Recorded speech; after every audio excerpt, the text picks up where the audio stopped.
I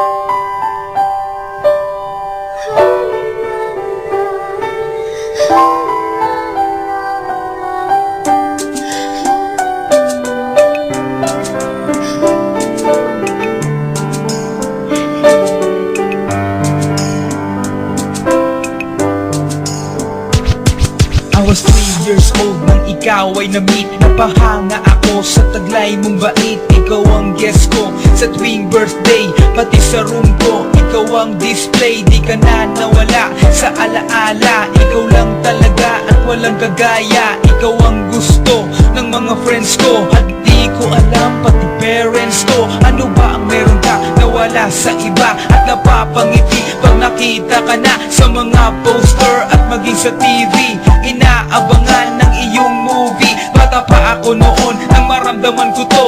Ayoko ng iba, ikaw ang gusto ko. At sa aaminin ko, maniwala ka, mas gusto kita kaysa kay Darna. You were always gonna be mine. It's so